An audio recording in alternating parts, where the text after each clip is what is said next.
This is the first attempt I've ever made at making my own log splitter.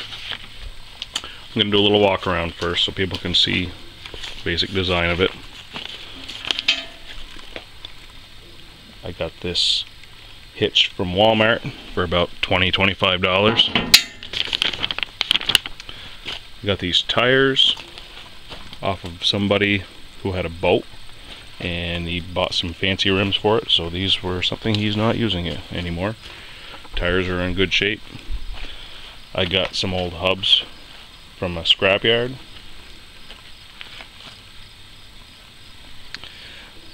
I have an oil cooler under there. That's from an old heat exchanger. It's about 3/4 inch pipe. There's a filter, a fill cap with also a filter screen in it. This is the pump, all of its associated hoses. You can see the I-beam. I actually got that from a scrapyard too. I felt it was a little undersized, so I put 2 slanted sheets of 3/16 steel, the full length of it.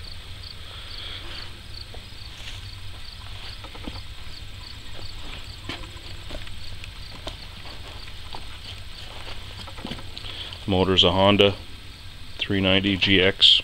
I believe it's a commercial series. I actually got it with the electric start.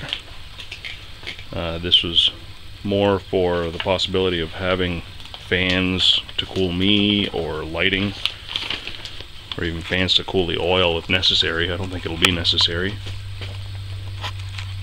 but the option's there. And some people think it's kind of cool, like my kids.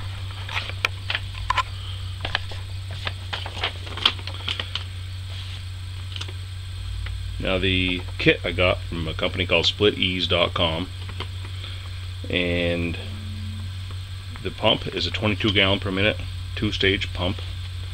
Got a single spool valve to run the cylinder. The cylinder is a 5" by 24" with a 2" shaft.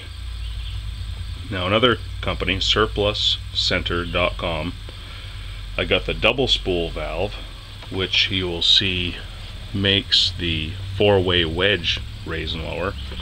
The other side I plan on using for a possible hydraulic chainsaw in the future. But all these hoses and adapters, and I got 2 cylinders, one of which is used for the 4-way wedge. This all came from that SurplusCenter.com. I got some, I bought various steel. I got 3/16 inch thick 3x3 angle iron for supports underneath the table and a couple other places. The wedge is made from a 1.5 inch thick by 8 inch wide by 24 inch tall piece of steel, and I can't really show you exactly how the blade is made that's attached to that, but it's made by 2 planer blades that are 20 inches tall. I sandwiched them together, and it made a sharp point at the front. That's the part you see with a blue top on it.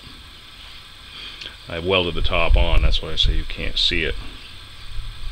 The axle is made by an 8 inch by 8 inch by 4 foot wide piece of 1/4 inch thick wall steel with pieces of 3/16 inch thick plating welded to the outside. This is also the hydraulic tank, and it's where the hubs are welded onto.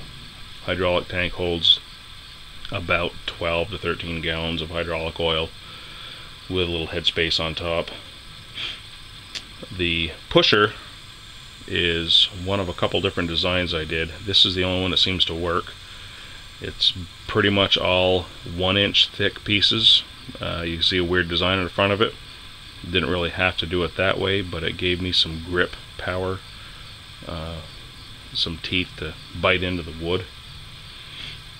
And I bought a 4 foot by 8 foot sheet of 3/16 steel.